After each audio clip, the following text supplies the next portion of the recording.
जय राधा माधव कुंज बिहारी।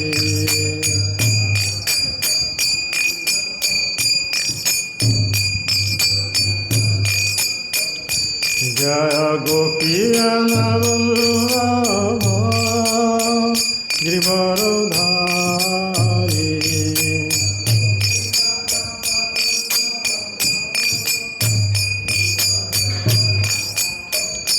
जय गोपीजनवल्लभ गिरिवरधारी।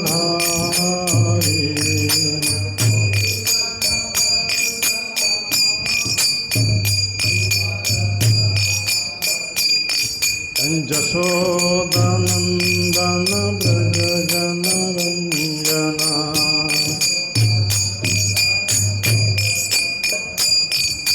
जशोदानंदन व्रज जनरंजना।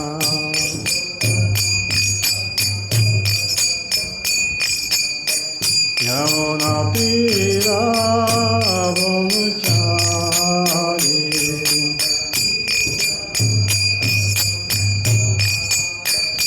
जमुना तीरावनचारी।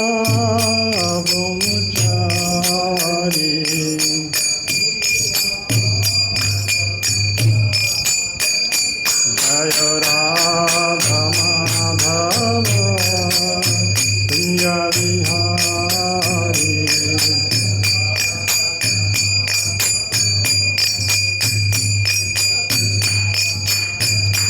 जय राधा माधव कुंज बिहारी।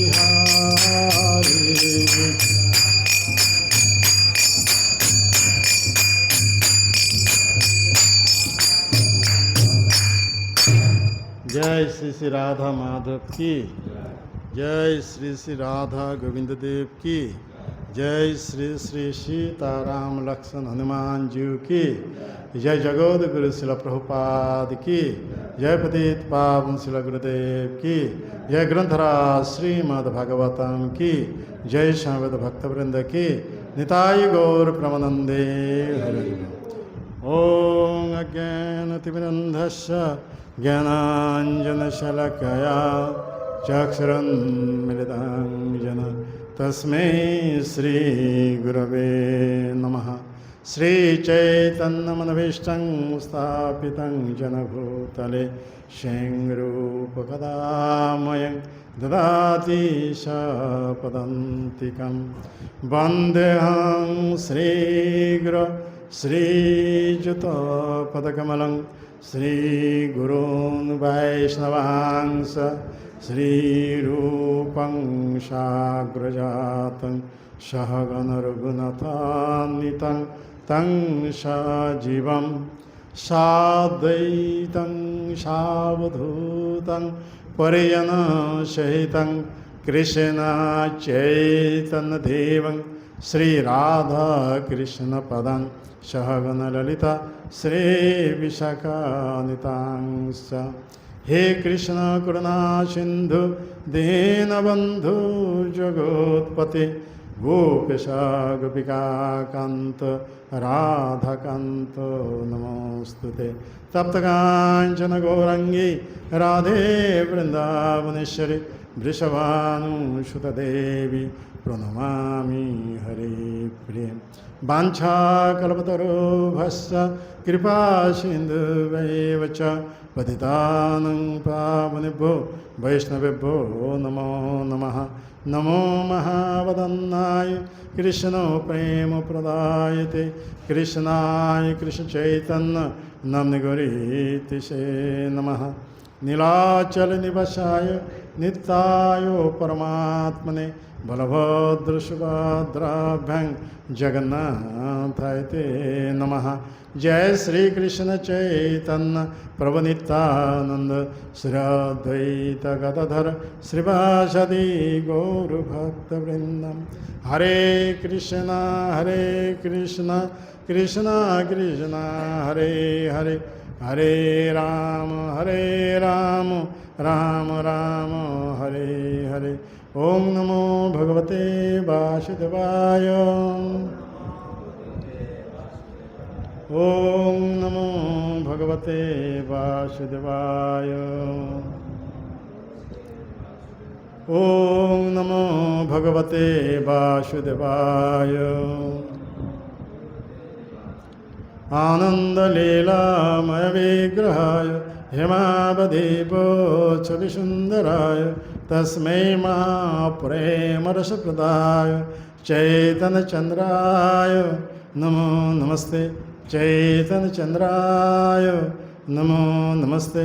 चैतन्यचन्द्राय नमो नमस्ते। नमो विष्णुपादाय कृष्णपृष्ठाय भूतले श्रीमते गौरवंद स्वामिनिति नामिने। नमो विष्णुपादाय कृष्णपृष्ठाय भूतले श्रीमते भक्तिवेदांत स्वामिनिति नामिने।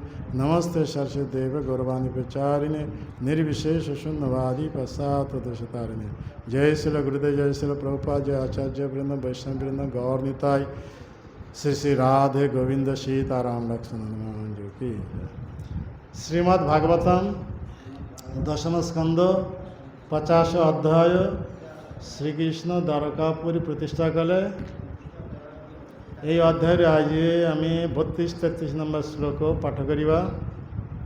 बोर्ड लिखाई समस्त बोर्ड को अनंतु मो पर पुनरावृत्ति करंतु। समुक्त लोकनाथभं दृढ़ित वीरसम्मतः तपसे कृत संकल्प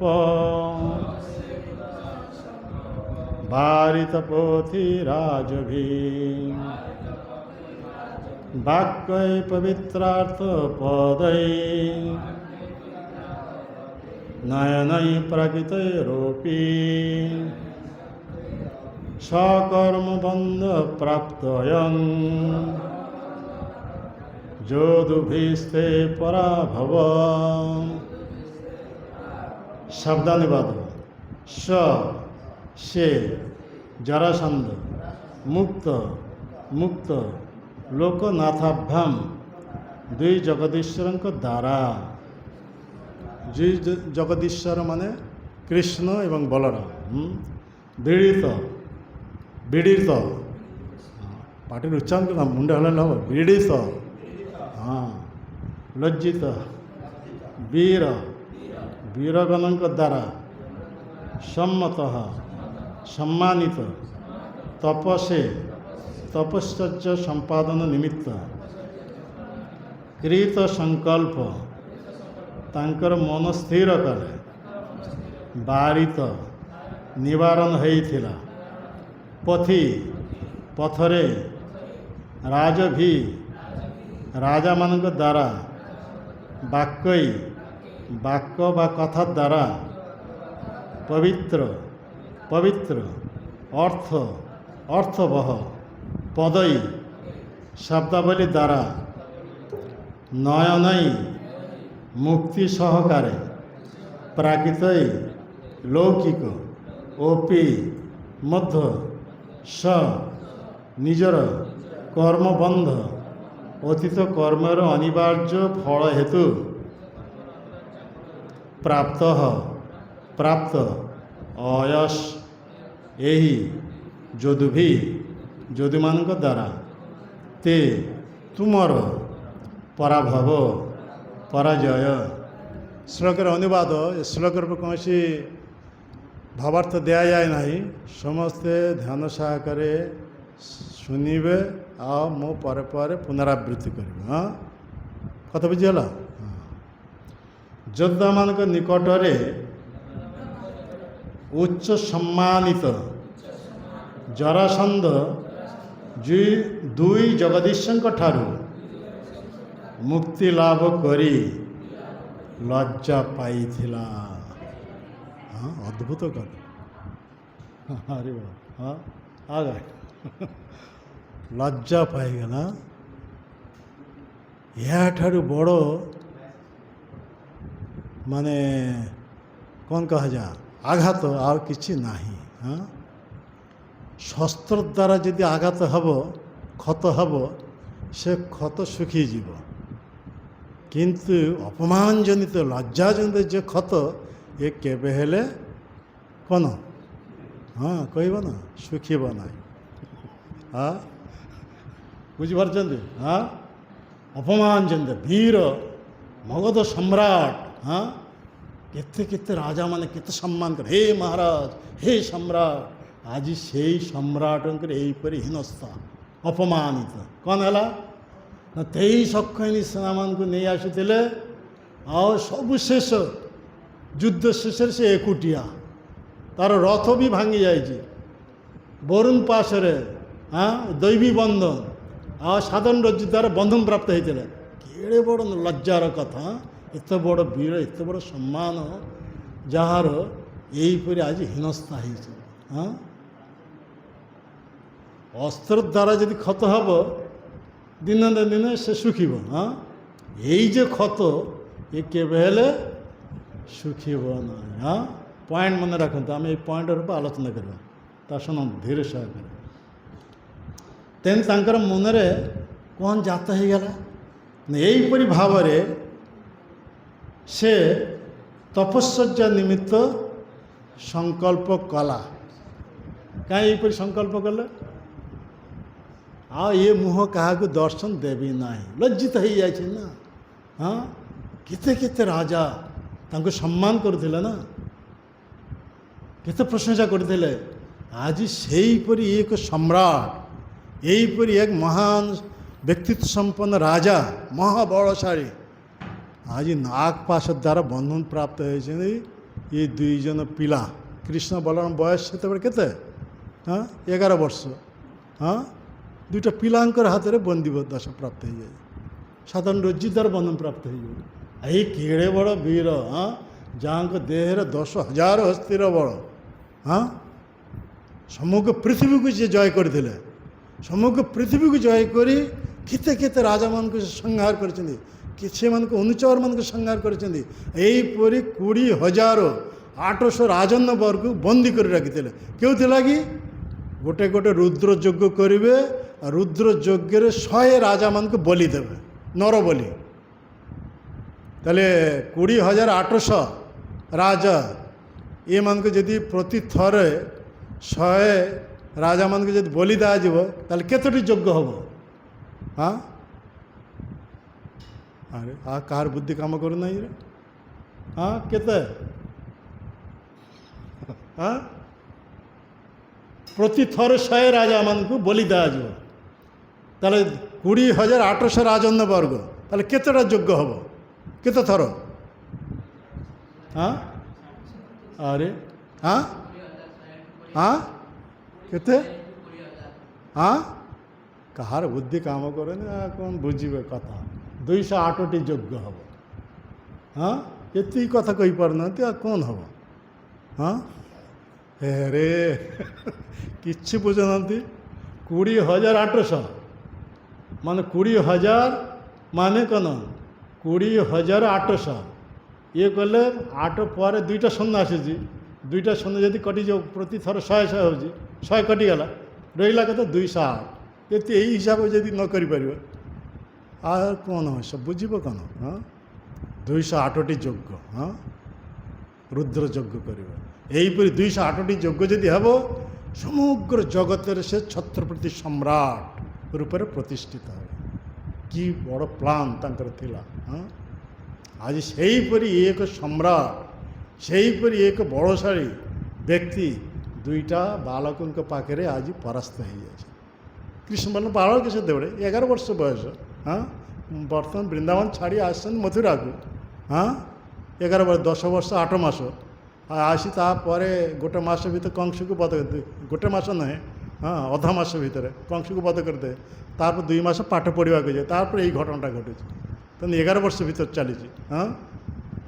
2ଟା ପିଲାଙ୍କ ପାଖେ ଏହିପରି ଏକ ସମ୍ମାନିତ ବ୍ୟକ୍ତି ଯଦି ପରାସ୍ତ ହେଇଯିବ, ତାଙ୍କର ମନରେ ଯିଏ ଆଘାତ ଲାଗିବ, ସେ କେବେ ହେଲେ ଶୁଖିବ ନାହିଁ। ଶୁଖିବ କି? ତେଣୁ ସେ ଆଉ ଏ ମୁହଁ ଦେଖାଇବା ପାଇଁ ଚାହିଁଲା ନାହିଁ। ତାଙ୍କର ଭିତରେ କ'ଣ ଭାବ ଜାତ ହେଇଗଲା? ହିମାଳୟକୁ ଯିବି, ତପସ୍ୟା କରି ଜୀବନଟା ବିତାଇବି। ଏ କ୍ଷତ୍ରିୟ ସବୁଠାରୁ ବଡ଼ ପରାସ୍ତ ହେଉଛି, ସବୁଠାରୁ ବଡ଼ ମାର ହେଉଛି ଅପମାନ। ଯେମିତି ଗୋଟେ ଉଦାହରଣ ଦେଲେ ବୁଝି ହେବ, ପଞ୍ଚ ପାଣ୍ଡବ ମାନେ ଯେତେବେଳେ ଦୈତ୍ୟବନ ପାଖରେ ଅବସ୍ଥାନ କରୁଥିଲେ, ସେତେବେଳେ ପାଣ୍ଡବମାନଙ୍କର ଅନୁପସ୍ଥିତିରେ ଦ୍ରୌପଦୀ ଯେତେବେଳେ ପାଣି ଆଣିବାକୁ ଯାଇଥିଲେ, ସେହି ସୁଯୋଗରେ ଶୋଭାଯାତ୍ରା କରି ସେ ଯାଉଥିଲା କିଏ? ଜୟଦ୍ରଥ। ଜୟଦ୍ରଥ ଦେଖିଲେ ସେତେବେଳେ ଇଏ ଏକୁଟିଆ, ଏହା ପାଖରେ କୌଣସି ଇଏର ସ୍ୱାମୀ କେହି ନାହାନ୍ତି। ତା ଭିତରେ ଏତେ କାମ ଭାବ ଜାତ ହେଇଗଲେ ସାଙ୍ଗେ ସାଙ୍ଗେ ସେଇ ଅବସ୍ଥାରେ ଦ୍ରୌପଦୀକୁ ଅପହରଣ କରି ନେଇଯାଉଛନ୍ତି। ଆଉ ଦ୍ରୌପଦୀ ଚିତ୍କାର କରୁଛନ୍ତି। ତାପରେ କୌଣସି ସୌଭାଗ୍ୟବଶତଃ ଭୀମ ଆଉ ଅର୍ଜୁନଙ୍କ କର୍ଣ୍ଣଗୋଚର ହେଲା, ସାଙ୍ଗେ ସାଙ୍ଗେ ଆସି ପ୍ରତିବନ୍ଧକ ହେଲା। ଆଉ ସେତେବେଳେ ସେ ଦ୍ରୌପଦୀକି ଛାଡ଼ି ପଳେଇ ଯିବା ପାଇଁ ଚାହୁଁଛନ୍ତି, କିନ୍ତୁ ଇଏ ଦ୍ରୁତ ଗତିରେ ଯାଇ ଧରି ପକାଇଲା କାହାକୁ? ଜୟଦ୍ରଥକୁ। ଜୟଦ୍ରଥ ଭୀମ ତ ଗୋଟେ ମୁଷ୍ଟାଘାତ ଯାହା କରୁଛି, ତାର ବାପା ନାମ ଭୁଲି ଯାଉଛି ନା କ'ଣ? ସେଇପରି ତାକୁ ନେଇ ଆସିବ ଯୁଧିଷ୍ଠିର ମହାରାଜ ପାଖକୁ। ତାପରେ କ'ଣ କଲେ? ତାକୁ ପୁରା ମାରିଦେବା ପାଇଁ ଚାହିଁଲେ। କିନ୍ତୁ ଯୁଧିଷ୍ଠିର ମହାରାଜ ଦେଖିଲେ କ'ଣ? ସେ ଧର୍ମରାଜ ହେଲେ ଇଏ ଯଦି ମରିଯିବ ତାହେଲେ ମୋର ଭଉଣୀ ବିଧବା ହେଇଯିବ। ମାନେ ତାଙ୍କର ଭଉଣୀ କିଏ?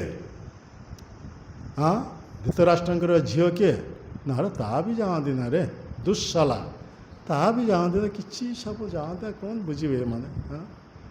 ଦୁଃଶାଲା ତ ପଞ୍ଚ ପାଣ୍ଡବ ଏମାନଙ୍କ ଭଉଣୀ ହେବ। ତ ଇଏ ଯୁଧିଷ୍ଠିର ମହାରାଜ କହିଲେ, ଏହାକୁ ଯଦି ଆମେ ବଧ କରିଦେବା ତାହେଲେ ଆମର ଭଉଣୀ ବିଧବା ହେଇଯିବ। ତେଣୁ ଯୁଧିଷ୍ଠିର ମହାରାଜ ତାକୁ ମନା କରିଦେଲେ। ତାକୁ କ୍ଷତ୍ରିୟୋଚିତ ଅପମାନ କଲେ।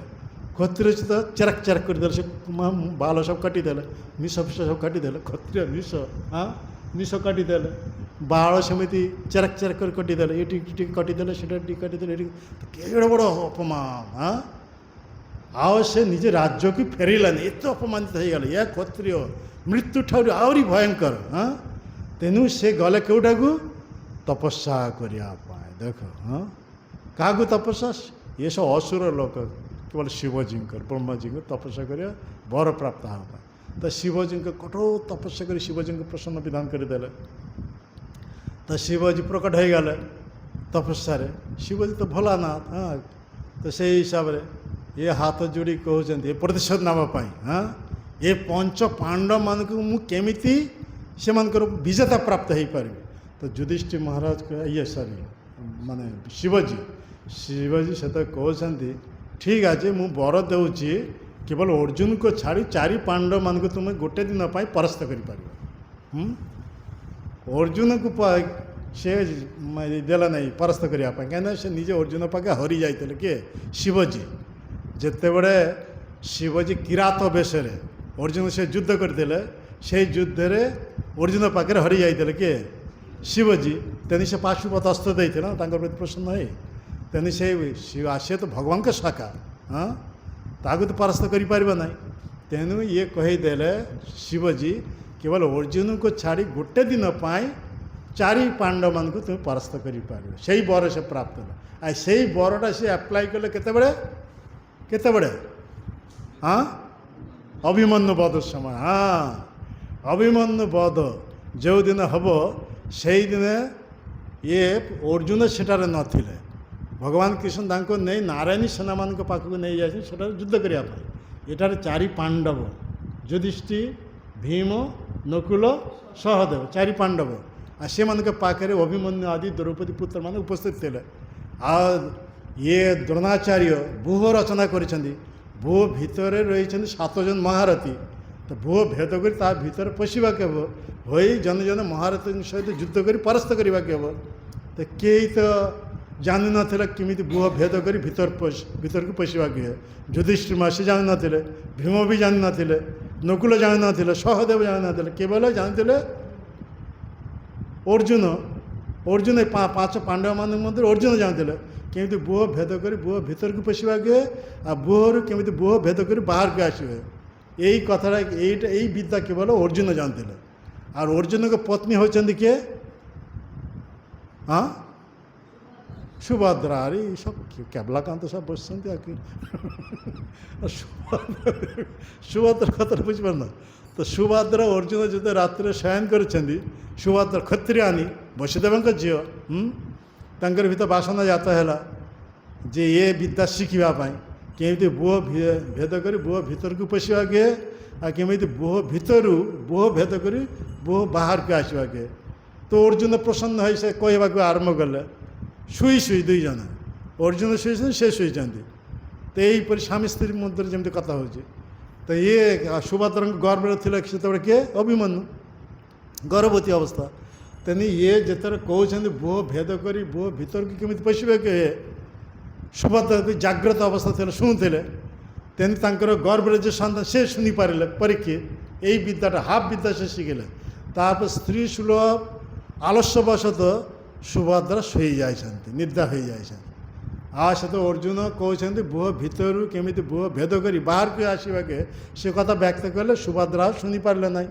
ତାହେଲେ ଏଇଟା ସୁଇଚ୍ ଅଫ୍ ହୋଇଗଲା ତ ସୁଇଚ୍ ଅଫ୍ ହୋଇଗଲେ ଗର୍ଭରେ ଯେ ସନ୍ତାନ ସେ ଆଉ କିଛି ଶୁଣିପାରିଲେ ନାହିଁ ତେଣୁ ହାଫ୍ ବିଦ୍ୟା ପ୍ରାପ୍ତ ହେଇଥିଲେ କିଏ ଅଭିମନ୍ୟୁ ହଁ ତ ଏଇଟା ଯୁଧିଷ୍ଠିର ମହାରାଜ ଜାଣୁଥିଲେ ତେଣୁ ଯୁଧିଷ୍ଠିର ମହାରାଜ ସେତେ କହିଲେ ଅଭିମନ୍ୟୁକୁ ବତ୍ସ ତୁମେ ବୁହ ଭେଦ କରି ବୁହ ଭିତରକୁ ପ୍ରବେଶ କର ଆମେ ଅଛୁ ତୁମ ପଛରେ ତୁମକୁ ସାହାଯ୍ୟ କରିବୁ କେଉଁମାନେ ଯୁଧିଷ୍ଠିର ଭୀମ ନକୁଳ ସହଦେବ ତେଣୁ ଯୁଧିଷ୍ଠିର ମହାରାଜଙ୍କ ନିର୍ଦ୍ଦେଶ ଅନୁସାରେ ଇଏ କ'ଣ କଲେ ଅଭିମନ୍ୟୁ ବୁହ ଭେଦ କଲେ ତାକୁ କେହି ଅଟକାଇ ପାରିଲେ ନାହିଁ ଜୟଦ୍ରଥ ବୁହ ଦ୍ୱାର ଦେଶେ ଦ୍ୱାରପାଲ ହିସାବରେ ଅବସ୍ଥାନ କରିଛି କିନ୍ତୁ ସିଏ ଏହାକୁ ଅଟକାଇ ପାରିଲେ ନାହିଁ ଏ ତ ଅର୍ଜୁନଙ୍କର ପୁତ୍ର ସାଧାରଣ କେହି ନୁହନ୍ତି 16 ବର୍ଷ ବୟସ ମାତ୍ର ସେଇ ଅବସ୍ଥା ବୁହ ଭେଦ କରି ବୁହ ଭିତରକୁ ପଶିଲେ ଆଉ ସେଠାରେ 7 ଜଣ ରଥି କେଉଁମାନେ 7 ଜଣ ହଁ ହଁ ପିତାମହ ଭୀଷ୍ମ ସେଟା ନଥିଲେ ସେ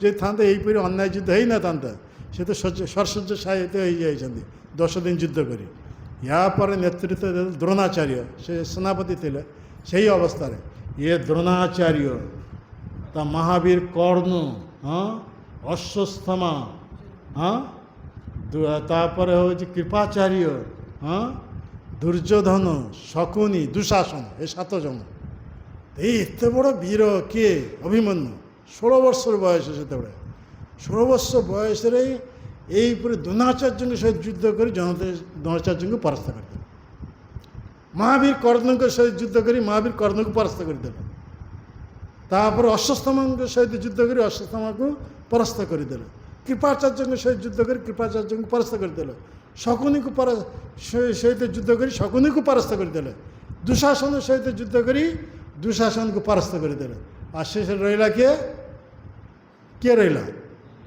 ଦୁର୍ଯ୍ୟୋଧନ ଦୁର୍ଯ୍ୟୋଧନଙ୍କ ସହିତ ଯୁଦ୍ଧ ହେଲା ଲାଷ୍ଟ ସପ୍ତରଥୀର ଲାଷ୍ଟ ଦୁର୍ଯ୍ୟୋଧନଙ୍କ ସହିତ ଯୁଦ୍ଧ ଦୁର୍ଯ୍ୟୋଧନକୁ ଯେତେ ପରାସ୍ତ କରିଦେଲେ ସେତେବେଳେ ସେ ଅନ୍ୟାୟ ଯୁଦ୍ଧରେ ଆସେ ଅତ୍ୟନ୍ତ କ୍ରୋଧ ପ୍ରକାଶ କରି ସେ ସହିତ କହିଲେ ଏ 7 ଜଣ ଏକା ସାଥିରେ ଆକ୍ରମଣ କରି ଦୁଷ୍ଟ ୟାକୁ ବଧ କର ଇଏ ସେ ନେତୃତ୍ୱ ଦେଉଛନ୍ତି କିଏ ଦୁର୍ଯ୍ୟୋଧନ ତାଙ୍କ କଥା ଅନୁସାରେ ଅନ୍ୟାୟ ଯୁଦ୍ଧରେ ଆଶ୍ରୟ ନେଲେ ଦ୍ରୋଣାଚାର୍ଯ୍ୟ ସେ ଚାହାନ୍ତି ନା ମହାବୀର କର୍ଣ୍ଣ ବି ଚାହାନ୍ତି ନା କିନ୍ତୁ ଆଜି ଦୁର୍ଯ୍ୟୋଧନଙ୍କ କଥା ଅନୁସାରେ ସମସ୍ତେ ଅନ୍ୟାୟ ଯୁଦ୍ଧରେ ପ୍ରଶ୍ରୟ ନେଲେ ହଁ ଅନ୍ୟାୟ ଯୁଦ୍ଧ ଆଶ୍ରୟ ନେଇ ଏକା ସାଥିରେ 7 ତଥାପି ଏକୁଟିଆ ଯୁଦ୍ଧ କରି ଚାଲିଛନ୍ତି କିଏ ଅଭିମନ୍ୟୁ ଆଉ ଇଆଡ଼େ ବୁହ ଭେଦ କରି ମାନେ ଦ୍ୱାରଦେଶ ଥିଲା କିଏ ମାନେ ଜୟଦ୍ରଥ ଇଏ ପିତାମହ ଇଏ ଆମର ଯୁଧିଷ୍ଠିର ମହାରାଜ ଭୀମ ନକୁଳ ସହଦେବ ସେ ବୁହ ଭିତରକୁ ଯେତେ ପଶିବାକୁ ଚାହୁଁଥିଲେ ଶିବଜୀଙ୍କ ପାଖରେ ଗୋଟେ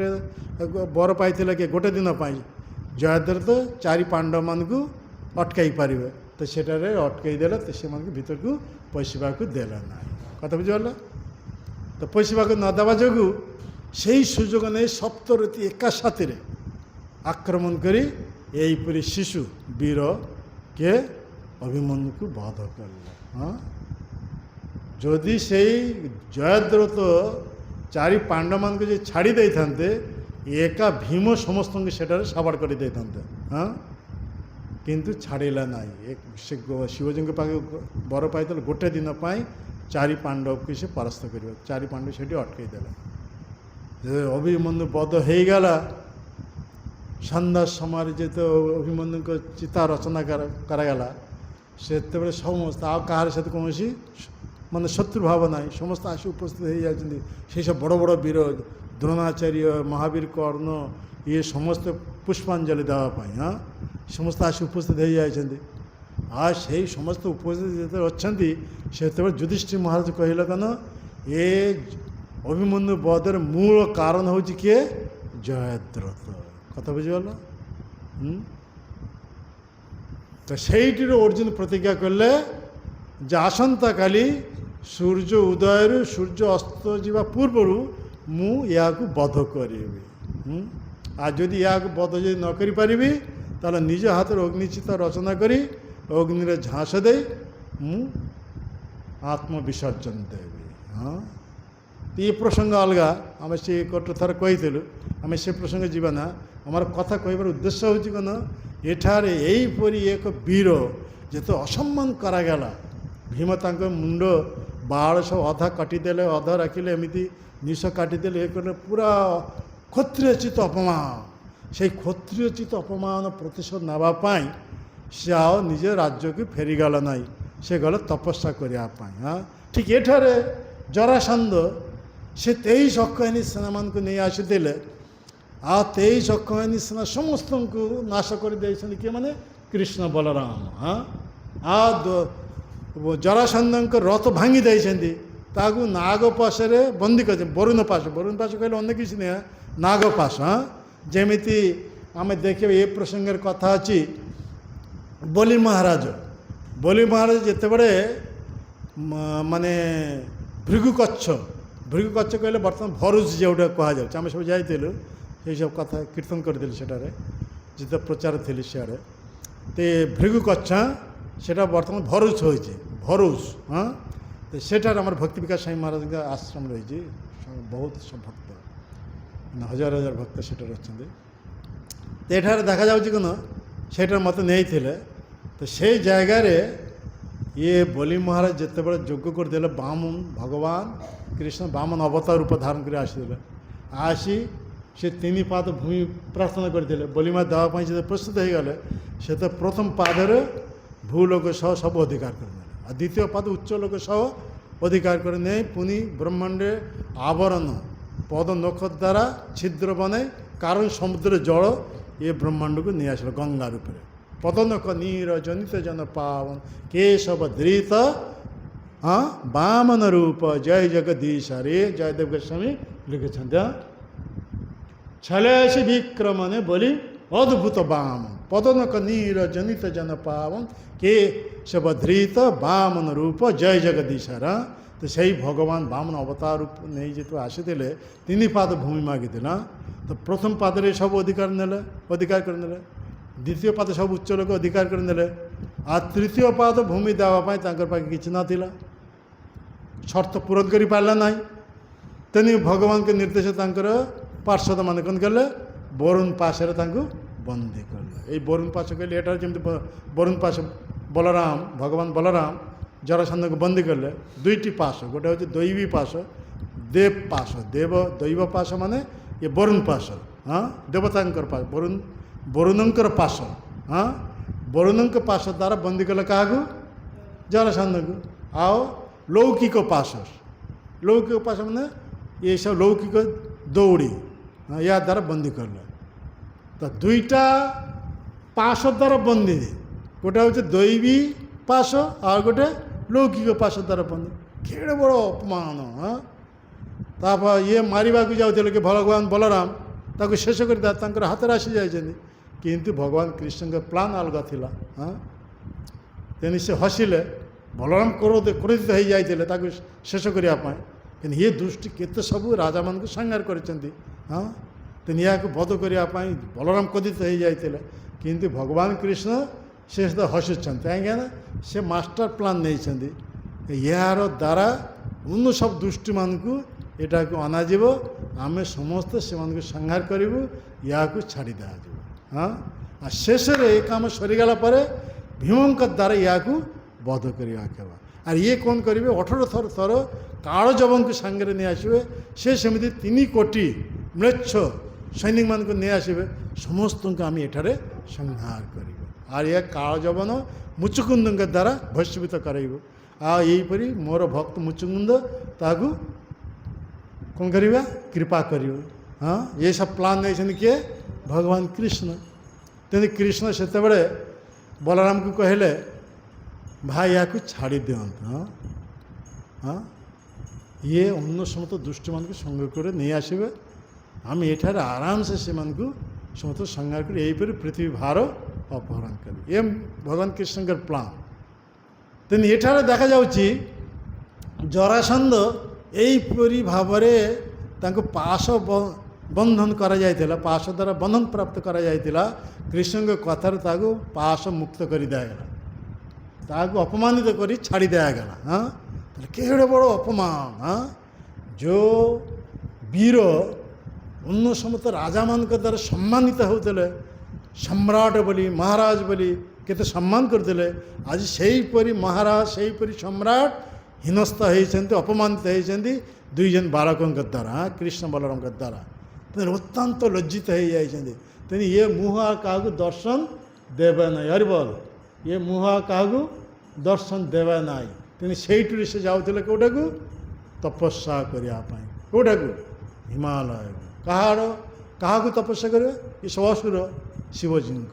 ହଁ, ତପସ୍ୟା କରିବା ପାଇଁ ଯାଉ। ତ ଯିବା ସମୟରେ କ'ଣ ଘଟିଲା ସେଇ କଥା এই শ্লোকে কুহযায়। পরবর্তী পয়েন্ট, এর প্রথম পয়েন্ট, দ্বিতীয় পয়েন্ট। প্রথম মধ্যে বিভিন্ন রাজা মানে তাকে নানা প্রকার পারমার্থিক জ্ঞান ও লৌকিক বুদ্ধি দ্বারা বুঝাইলে যে তা পক্ষে আত্মনিগ্রহর ধারণা ত্যাগ করা উচিত। এ দুই প্রকার যুক্তি দ্বারা ইয়াকু নিবৃত্ত করলে। দুই প্রকার যুক্তি কোন? এক পারমার্থিক যুক্তি, হ্যাঁ, মানে পারমার্থিক জ্ঞানের দ্বারা, আর গোটে হচ্ছে লৌকিক জ্ঞানের দ্বারা। এই দুই প্রকার জ্ঞানের দ্বারা সে রাজা মানে জরাসন্ধଙ୍କୁ নিবৃত্ত করালে তপস্যার, যে আপন হচ্ছেন মহারাজ, মগধের সম্রাট, হ্যাঁ, সমস্ত রাজাମାନଙ୍କ দ্ୱାରା সম্মানিত, আর আপন এইপରି ଇଏ ସବୁ ଯୁଦ୍ଧ ସବୁ ଛାଡ଼ି ଯାଉଛନ୍ତି କେଉଁଟାକୁ? ତପସ୍ୟା କରିବା ପାଇଁ। ଇଏ କି ଆପଣ ପାଇଁ ଶୋଭା ପାଉଛି? ଆପଣ କ୍ଷତ୍ରିୟ, କ୍ଷତ୍ରିୟ କର୍ତ୍ତବ୍ୟ ଯୁଦ୍ଧ କରିବା। ଯେମିତି ଭଗବାନ କୃଷ୍ଣ ଅର୍ଜୁନଙ୍କୁ କ'ଣ କହିଥିଲେ? ମାନେ କ୍ଷତ୍ରିୟ ହିସାବରେ ତୁମେ ଯୁଦ୍ଧ କର। ତେଣୁ ସେ ଶ୍ଲୋକ କହୁଛନ୍ତି କ'ଣ? ଭଗବାନ କୃଷ୍ଣ ହତ ବା ପ୍ରାପ୍ସ୍ୟସି ସ୍ୱର୍ଗଂ ଜିତ୍ତା ବା ଭକ୍ଷ୍ୟସେ ମହୀଂ ତସ୍ମାଦୁତ୍ତିଷ୍ଠ କୌନ୍ତେୟ ଯୁଦ୍ଧାୟ কৃত নিশ্চয়। এ দ্বিতীয় অধ্যায় 37 শ্লোকের এই কথা কুহযায়। ভগবান কৃষ্ণ অর্জুন মধ্যে ইয়ে উদ্বুদ্ধ করাচ্ছেন যুদ্ধ করাইয়া পাই। তুমি যদি তুমি ক্ষত্রিয়, জন্মগত হিসাবে তুমি ক্ষত্রিয়, পিতৃদিগর ক্ষত্রিয়, মাতৃদিগর ক্ষত্রিয়। তেমনি ক্ষত্রিয়চিত রক্ত তোমার দেহ মধ্যে অছি। তেমনি তোমার কর্তব্য হচ্ছে যুদ্ধ করা। ইয়া হচ্ছে তোমার স্বধর্ম। আর সেই যুদ্ধ সময় তুমি যদি যুদ্ধে মরিযোগ তাহলে কন হব? তোমার গতি স্বর্গপ্রাপ্ত হব। হ্যাঁ, আর যুদ্ধরে যদি পরাস্ত হয়ে তাহলে রাজ্য ভোগ করিপার। হ্যাঁ, ভগবান কৃষ্ণ এই সিদ্ধান্ত দেলে। কথা বুঝিপারল? হ্যাঁ, তো এইপরি ভগবান কৃষ্ণ অর্জুনকে যদি এই সিদ্ধান্ত দেলে, অর্জুন মধ্যে এ ক্ষত্রিয়চিত গুণ প্রকট করে দেলে। তেমনি তুমি ক্ষত্রিয়, তোমার কর্তব্য হচ্ছে যুদ্ধ করা। হ্যাঁ, এ যুদ্ধে কৌশি লস নাই। যুদ্ধে হরিব তো স্বর্গপ্রাপ্ত হব, মরলে তুমি যদি মরিব তাহলে বীরচিত যুদ্ধ করি তো স্বর্গপ্রাপ্ত হব। আর যুদ্ধে যদি বিজেতা প্রাপ্ত হব তাহলে রাজ্য ভোগ করিপার। হ্যাঁ, তো তোমার কর্তব্য হচ্ছে তুমি ক্ষত্রিয়, তোমার যুদ্ধ কর। ঠিক সেইপরি এ জরাসন্ধ অনুগত সব রাজা মানে বাটেরে এইপরি জরাসন্ধଙ୍କୁ এইপରି ପାରମାର୍ଥିକ ଜ୍ଞାନ ଦେଉଛନ୍ତି। ଏହାକୁ କୁହାଯାଉଛି ଯେ ଆପଣ ହେଉଛନ୍ତି କ୍ଷତ୍ରିୟ, ଆପଣଙ୍କ ପକ୍ଷରେ ଏଇ ତପସ୍ୟା କରି ଶୋଭା ପାଏ। ହଁ, ଇଏ ଦୈବର ବିଧାନ। ସେମାନେ ଜ୍ଞାନ ଦେଉଛନ୍ତି କ'ଣ? ଯେ ଆପଣ ପୂର୍ବ କର୍ମଦୋଷ ଯୋଗୁଁ ଏହିପରି ପରାସ୍ତ ହେଉଛନ୍ତି, କିନ୍ତୁ ସବୁଥର ଆପଣ ତ ମରିନାହାନ୍ତି, ସବୁବେଳେ ଜୀବିତ ଅବସ୍ଥା ଫେରୁଛନ୍ତି। ହଁ, ଦେଖ କେତେ ବଡ଼ ଯୁକ୍ତି। ହଁ, କଥା ବୁଝିପାରୁଛନ୍ତି? ଆପଣ ତ ମରିନାହାନ୍ତି, ଯେତେ ଥର ଯୁଦ୍ଧରେ ଆସିଥିଲେ ସବୁଥର ତାଙ୍କର ସୈନିକ 23 ଅକ୍ଷନିଶ ସବୁ ବିନାଶ ପ୍ରାପ୍ତ ହେଇଛନ୍ତି, କିନ୍ତୁ ଜୀବିତ ଥିଲେ କିଏ? ଜରାସନ୍ଧ। କଥା ଶୁଣୁଛନ୍ତି? ହଁ, ଜରାସନ୍ଧ। ତେଣୁ ଇଏ ମାନେ କେତେ ବଢ଼ିଆ ଯୁକ୍ତି ଦେଉଛନ୍ତି। ସ୍ୱାଭାବିକ ଯେ ଆପଣ ତ ମୃତ୍ୟୁବରଣ କରିନାହାନ୍ତି, ପ୍ରତି ଥର ତ ଆପଣ ଜୀବିତ ଅଛନ୍ତି। ହଁ, ତ ଆପଣଙ୍କର କର୍ମଦୋଷ ଯୋଗୁଁ ଏଇ ବାରମ୍ବାର ସେମାନଙ୍କ ପାଖରେ ପରାସ୍ତ ହେଉଛି। କର୍ମଦୋଷଟା କ'ଣ? ଆପଣ ଏଇପରି 20,800 ରାଜନ ବର୍ଗ ସବୁ ବନ୍ଦୀ କରି ରଖିଛନ୍ତି। ଇଏ ଆପଣଙ୍କ ଦୁଷ୍କର୍ମ, ହଁ, ପାପ କର୍ମ। ଆଉ କ'ଣ କରିବେ ନା ପ୍ରତି ଥର ରୁଦ୍ର ଯଜ୍ଞ କରିବେ, ଆଉ ରୁଦ୍ର ଯଜ୍ଞରେ 100 ରାଜାମାନଙ୍କୁ ବଲି ଦେବେ, ନର ବଲି। ଦିଶ ପାପ କର୍ମ। ଏଇ ପାପ କର୍ମ ପରିଣାମ ସ୍ୱରୂପ ଆପଣ ବାରମ୍ବାର ଇଏ ଯାଦବମାନଙ୍କ ପାଖରେ ପରାସ୍ତ ହେଉଛନ୍ତି। ହଁ, କଥା ବୁଝିପାରିଲ? କେତେ ବଡ଼ ଯୁକ୍ତି, ସ୍ୱାଭାବିକ ଯୁକ୍ତି। କିନ୍ତୁ ଆପଣ ତ ମୃତ୍ୟୁବରଣ କରିନାହାନ୍ତି, ହଁ, ଜୀବିତ ଅଛନ୍ତି। ସବୁଥର ଆପଣ ତ ଫେରି ଆସୁଛନ୍ତି। ଆଉ ୟା ଭିତରେ ତ କ୍ଷତ୍ରିୟଚିତ ରକ୍ତ ସେତେବେଳେ ଉଦ୍ବୁଦ୍ଧ ହେଇଉଠିଲା। ହଁ, ସତ୍ୟ କଥା ତ, ଠିକ୍ କଥା ତ। ମୁଁ ତ ମରିନାହାନ୍ତି, ମୁଁ ତ ଏ ପର୍ଯ୍ୟନ୍ତ ମରିନାହିଁ। ହଁ, ହରିବଲ। ଆଉ ଶୋଇଗଲେ କ'ଣ? ସବୁ ଯଦି ଶୋଇଯିବେ ଆଉ କ'ଣ ହେବ? କଥାଟା ଶୁଣିବେ କିଏ? କଥା ଆୟୋଜନ କରି ସବୁ ଶୋଇଯିବ ଲାଇନ୍ ଧରି। କଥା ଶୁଣିବ ନା? ଏ ହେଉଛି ପାରମାର୍ଥିକ ଯୁକ୍ତି। ହଁ, ପାରମାର୍ଥିକ ଜ୍ଞାନ ଦେବ ଯେ ଆପଣ ତ ମରିନାହାନ୍ତି, ମରିଥାନ୍ତେ ସେ ଅଲଗା ବ୍ୟବହାର, କିନ୍ତୁ ଆପଣଙ୍କ ଭାଗ୍ୟରେ ବର୍ତ୍ତମାନ ମୃତ୍ୟୁ ନାହିଁ। ଆଉ କେଡ଼େ ବଡ଼ ଯୁକ୍ତି! ହଁ, ଏତେ ବଡ଼ ଯୁଦ୍ଧ ହେଉଛି। ଆପଣ 23 ଅକ୍ଷନିଶ ସବୁ ବିନାଶ ପ୍ରାପ୍ତ ହେଉଛନ୍ତି, ଆପଣ ପ୍ରତିଥର ଜୀବିତ ଅଛନ୍ତି। ତେଣୁ ଏଇଥର ଚାଲନ୍ତୁ, ଆମେ ଏକା ସାଥେ ଆପଣଙ୍କୁ ସହାୟତା କରିବେ, ସାହାଯ୍ୟ କରିବେ, ଏକା ସାଥେ ଆକ୍ରମଣ କରିବେ, ଆଉ ଇଏମାନଙ୍କୁ ପରାସ୍ତ କରିଦେବେ। ଲୋଭ ଦେଖାଇଲେ କ୍ଷତ୍ରିୟଚିତ ରକ୍ତ ଉଦ୍ବୁଦ୍ଧ ହେଇଗଲେ। ଏହା ହେଉଛି କ'ଣ କୁହାଯାଉଛି? ଏହାକୁ ପାରମାର୍ଥିକ ଯୋଗମାୟା ମାଧ୍ୟମରେ ସେମାନଙ୍କୁ ଏହିପରି ବୁଦ୍ଧି ଦିଆଯାଉଛି। ଯେଉଁଥିରେ କୃଷ୍ଣଙ୍କର ପ୍ଲାନ୍ କ'ଣ? ଆମେ ଗତକାଲି ଶ୍ଲୋକରେ ଆମେ ଆଲୋଚନା କରୁ ତେନ କାର୍ଯ୍ୟ ଚିକିତ୍ସା। ଗତକାଲି ଶ୍ଲୋକରେ ଆମେ ଆଲୋଚନା କରିଥିଲୁ ତେନ କାର୍ଯ୍ୟ ଚିକିତ୍ସା, ଅର୍ଥାତ୍ କୃଷ୍ଣଙ୍କର କିଛି କାମ ବାକି ରହିଛି, ସେଇ କାମ ଜରାସନ୍ଧଙ୍କ ଦ୍ୱାରା କରିବେ। ହଁ, ସେ କାମ କ'ଣ? ୟାକୁ ଯଦି ଛାଡ଼ି ଦିଆଯିବ, ସମଗ୍ର ପୃଥିବୀ ତାଙ୍କର ଅଧୀନସ୍ଥ, କାରଣ ସମସ୍ତ ରାଜାମାନଙ୍କର ବିଜେତା ସେ ପ୍ରାପ୍ତ ହେଇଛନ୍ତି। ତେଣୁ ସେ ପୃଥିବୀ ପୃଷ୍ଠରୁ ପୁଣି ଦୁଷ୍ଟ ଲୋକମାନଙ୍କୁ ସଂଗ୍ରହ କରି ନେଇ ଆସିବେ ଏଠାକୁ। ହଁ, ଆମେ ତ ଆସୁଛେ ଏଥିଲାଗି ପୃଥିବୀ ଭାର ଅପହରଣ କରିବା ପାଇଁ। କୃଷ୍ଣ ବୁଝାଉଛନ୍ତି ତାଙ୍କର ବଡ଼ ଭାଇ ବଳରାମକୁ, ଆମେ ଏଥିଲାଗି ଆସୁଛେ। ତେଣୁ ଏହାକୁ ଛାଡ଼ି ଦିଆଯାଉ, ଇଏ ପୁଣି ସଂଗ୍ରହ କରି ନେଇ ଆସିବେ। ହଁ, ଆମେ ଏଠାରେ ସମସ୍ତଙ୍କୁ ବଧ କରାଇବେ। ଆଉ ମୋର ପ୍ଲାନ୍ ହେଉଛି କ'ଣ? ଏଇପରି ସମସ୍ତ 17 ଥର 23 ଅକ୍ଷନିଶ ସବୁ ନିପାତ ହେଲେ ପୃଥିବୀର ଅଧିକାଂଶ ଭାର ଲାଘବ ହୋଇଯିବ। ଆଉ ଶେଷରେ କ'ଣ କରାଯିବ ନା 18 ଥର ଇଏ ନେଇ ଆସିବେ କାଳଯବନକୁ। ସେ ପୁଣି 3 କୋଟି ମ୍ଲେଚ୍ଛ ସୈନିକମାନଙ୍କୁ ସଂଗ୍ରହ କରି ନେଇ ଆସିବେ। ଆଉ ସେ କାଳଯବନ ସେ ବର ପ୍ରାପ୍ତ ହେଇଥିଲେ କୌଣସି ଅସ୍ତ୍ରଶସ୍ତ୍ର ମରିବ ନାହିଁ। ତ କାଳଯବନ ଦ୍ୱାରା କାଳଯବନକୁ ବଧ କରାଯିବ କାହା ଦ୍ୱାରା? ମୁଚୁକୁନ୍ଦଙ୍କ ଦ୍ୱାରା। ଆଉ ମୁଚୁକୁନ୍ଦ ଦୀର୍ଘକାଳ ଧରି ପର୍ବତ ଗୁହା ମଧ୍ୟରେ ଶୋଇଛନ୍ତି, ତାହାକୁ ବର୍ତ୍ତମାନ କୃପା କରିବା କି ହେବ? ହଁ, ଭଗବାନ ତାଙ୍କର ଭକ୍ତଙ୍କୁ କୃପା କରିବେ, ଆଉ ତାଙ୍କ ଦ୍ୱାରା ବିନା ଅସ୍ତ୍ରରେ କାଳଯବନକୁ ଭସ୍ମୀଭୂତ କରିଦେବେ। ଆଉ ଶେଷ ତାଙ୍କ 3 କୋଟି ଯେଉଁ ମ୍ଲେଚ୍ଛ ଯବନ ସୈନିକ, ସେମାନେ କୃଷ୍ଣ ବଳରାମ ଆସି ସଂହାର କରିବେ। ପ୍ଲାନ୍ ଦେଖିପାରୁଛି କେମିତି? ହଁ, ଭଗବାନ ଏ ପ୍ଲାନ୍ କଲେ। ଇଏ କହେ ତେନ କାର୍ଯ୍ୟ ଚିକିତ୍ସା, ଏ କଥା କହେ। ପୂର୍ବ ଶ୍ଲୋକରେ ଆମେ ଆଲୋଚନା କରିଥିଲେ। ଇଏ କୃଷ୍ଣଙ୍କର ପ୍ଲାନ୍। ଆଉ ଶେଷରେ ଏ ଜରାସନ୍ଧ ଯେମିତି ଜନ୍ମ ହେଇଥିଲା ଠିକ୍ ସେମିତି ତାର ମୃତ୍ୟୁ ହେବ। କାହା ହାତରେ? ମୋର ଭକ୍ତ ଭୀମଙ୍କର ହାତ। ଏ କୃଷ୍ଣଙ୍କର ମାଷ୍ଟର ପ୍ଲାନ୍।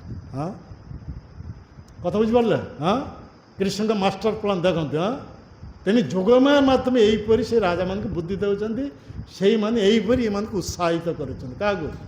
ଜରାସନ୍ଧ। ଜରାସନ୍ଧ ଯାଉଥିଲେ ତପସ୍ୟା କରିବା ପାଇଁ, କିନ୍ତୁ ତପସ୍ୟାରୁ ସେ ବିରତ ହେଲେ। କଥା ବୁଝିପାରିଲେ? ହଁ, ଶୁଣନ୍ତୁ କଥା। ହଁ, ତାପରେ କୁହାଯାଉଛି ଏ ହେଉଛି ପାରମାର୍ଥିକ ଜ୍ଞାନ। ଆଉ ଶୁଣନ୍ତୁ ଏ ଲାଷ୍ଟ କଥା, ଆରେ ଲାଷ୍ଟ ପଏଣ୍ଟଟା ଶୁଣିବ ନା।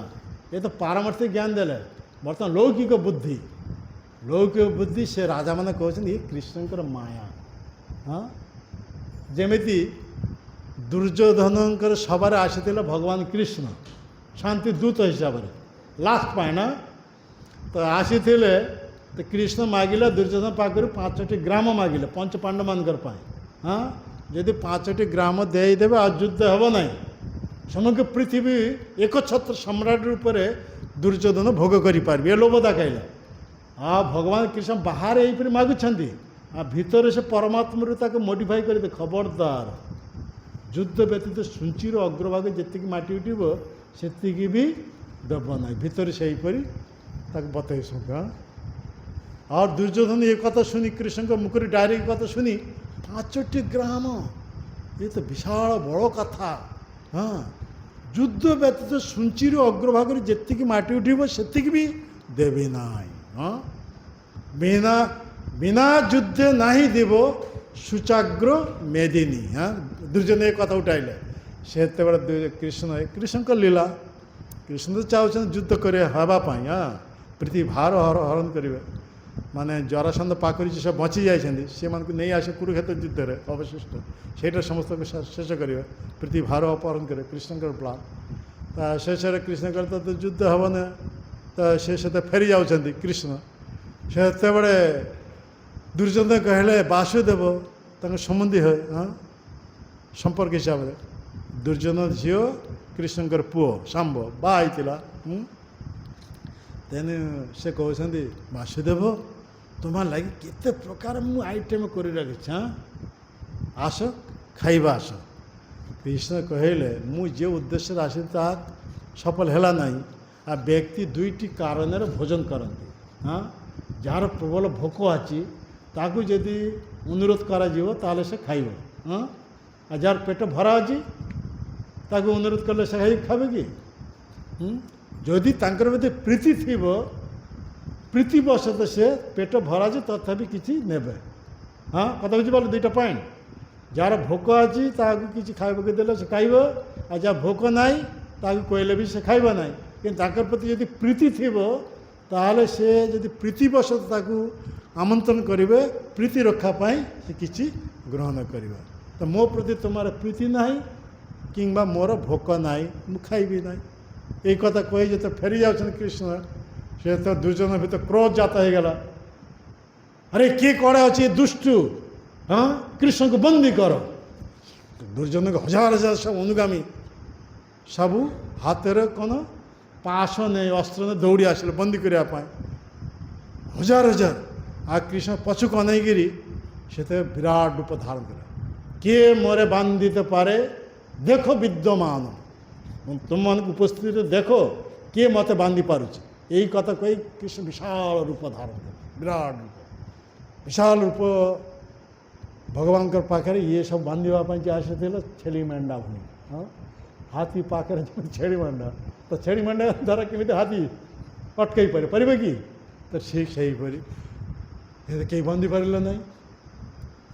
ଦୁର୍ଯ୍ୟୋଧନ ସେ ଦେଖିଲେ ବିଶ୍ୱରୂପ ଦେଖିଲେ ଭଗବାନଙ୍କର, ତା ତ ଆଖିରେ ଝଲମଲ ଝଲମଲ କରୁଛି, ମାନେ ଅସୁର ଦୃଷ୍ଟିରେ ଦେଖିପାରିବ ନା। ସେଇ ବିଶ୍ୱରୂପ ଯେଉଁ ଧାରଣ କରିଦେଲେ ଇଏ ମାନେ ଦେଖିପାରନ୍ତି, ଯେମିତି ଅଭକ୍ତ ଦେଖିଲେ ବିରାଟ ରୂପ କିନ୍ତୁ ପ୍ରତ୍ୟେକ ଭାବେ ଦେଖିପାରନି, ଭକ୍ତ ନହେଲେ ଦେଖିପାରିବନି।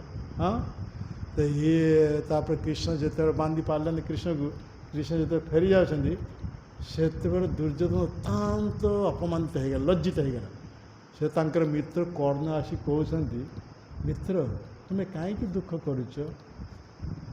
ଇଏ ମାୟାବୀ, ଏଇପରି ଗୋଟେ ମାୟା ପ୍ରକଟ କରି ତୁମକୁ ଦେଖେ ତୁମକୁ ମୋହିତ କରିବା ପାଇଁ। ସେ କଥା ଭୁଲିଯାଅ। ତ ଭୁଲିଗଲେ ଅର୍ଜୁନ, ଦୁର୍ଯ୍ୟୋଧନ ସାଙ୍ଗେ ସାଙ୍ଗେ ଭୁଲିଗଲେ। ଠିକ୍ ସେହିପରି ଏଠାରେ ଇଏ ରାଜାମାନେ ଲୌକିକ ବୁଦ୍ଧି ଦ୍ୱାରା କହୁଛନ୍ତି ଯିଏ କୃଷ୍ଣଙ୍କର ଏ ମାୟା, ସେ ଜଣେ ମାୟାବୀ, ସେ ଯୁଦ୍ଧ କରିବା ଆସେ ବିନା ଅସ୍ତ୍ରରେ ଯୁଦ୍ଧ କରେ, ତେଣୁ ସେ ମାୟାବୀ। ସେଇ କଥାରେ ଆପଣ ଏଇପରି ଗୁସ୍ସା ହୋଇ ଏଇପରି ଯୁଦ୍ଧକ୍ଷେତ୍ର ଛାଡ଼ି ତପସ୍ୟା କରିବାକୁ ଯାଉଛନ୍ତି। ଚାଲନ୍ତୁ ଏଇଥର ଆମେମାନେ ସମସ୍ତେ ଆପଣଙ୍କୁ ସାହାଯ୍ୟ କରିବେ, ଏକା ସାଥେ ଆକ୍ରମଣ କରିବେ, ଏ 2 ଜଣଙ୍କୁ ଯାଦବମାନଙ୍କ ସହ ସଂହାର କରିବେ। ତାଙ୍କର ଭିତରେ ପୁଣି କ୍ଷତ୍ରିୟ ଚିତ୍ତ ରକ୍ତ ଉଦ୍ବୁଦ୍ଧ ହେଇଗଲା। ସେ ଆଉ ତପସ୍ୟାକୁ ଗଲାନି, ପୁଣି ଆସିବ। ହଁ, ତ ଏହା ହେଉଛି ସବୁ କୃଷ୍ଣଙ୍କର ଅଦ୍ଭୁତ ଲୀଳା। ତେଣୁ ଏଇ ଶ୍ଲୋକର ଲାଷ୍ଟ ପଏଣ୍ଟ ଆମେ ଦେଖିଦେବା। ଆମେ ଯିଏ ବାକି ରହିଛି ଅନୁବାଦରା, ସେଠାରେ କୁହାଯାଉଛି ସେମାନେ ତାକୁ କହିଥିଲେ ତୁମ ଅତୀତ କର୍ମର ଫଳ ଅନିବାର୍ଯ୍ୟ, ମାନେ ପ୍ରାରବ୍ଧ କର୍ମ ସମସ୍ତଙ୍କୁ ଭୋଗିବାକୁ ହେବ। ପ୍ରାରବ୍ଧ କର୍ମ ଅନୁସାରେ ଭାଗ୍ୟରେ ଲେଖା ହୋଇଯାଇଛି। ହଁ, କେଉଁ ଥର ପରାସ୍ତ ହେବ, କେଉଁ ଥର ଜୟୀ ହେବ। ହଁ, ସବୁ ଭାଗ୍ୟରେ ଲେଖା ହେଇଛି। ତେଣୁ 17 ଥର ତୁମେ ପରାସ୍ତ ହେଇଛ, ଏ ଭାଗ୍ୟରେ ଲେଖା ଥିଲା। ତେଣୁ ଏଇଥର ଆମେ ସମସ୍ତେ ଏକା ସାଥେ ସାହାଯ୍ୟ କରିବୁ, ଏଇଥର ଆପଣ ବିଜେତା ପ୍ରାପ୍ତ ହେବ। ଏଇପରି ଲୋଭ ଦେଖାଛ। ଏସବୁ ଯୋଗମାୟା କାମ। ତୁମେ ଅତୀତ କର୍ମ, ଅତୀତ ଦୁଷ୍କର୍ମ କ'ଣ? ଏଇ କର୍ମ ଦୋଷ ଯୋଗୁଁ ବାରମ୍ବାର ପରାସ୍ତ ହେଉଛନ୍ତି। କେଉଁଥିଲାଗି ନା 20,800 ରାଜନ ବର୍ଗ ସବୁ ବନ୍ଦୀ କରି ରଖିଛନ୍ତି। ପ୍ଲାନ୍ ନେଇଛନ୍ତି, ଥରେ ରୁଦ୍ରଯଜ୍ଞ କରିବେ, ଆଉ ପ୍ରତ୍ୟେକ ଯଜ୍ଞରେ 100 ରାଜାମାନଙ୍କୁ ବଲି ଦେବେ। ଏହିପରି 208ଟି ରୁଦ୍ରଯଜ୍ଞ କରି 20,800 ରାଜାଙ୍କୁ ସବୁ ବଲି ଦେବେ। ଇଏ ହେଉଛି ମହାଘୋର ପାପ। ସେହି ପାପର ପରିଣାମ ସ୍ୱରୂପ ବାରମ୍ବାର ଏହିପରି ସେମାନଙ୍କ ପାଖରେ ହରିଯାଉଛନ୍ତି, କିନ୍ତୁ ଆପଣ ମୃତ୍ୟୁବରଣ କରିନାହାନ୍ତି।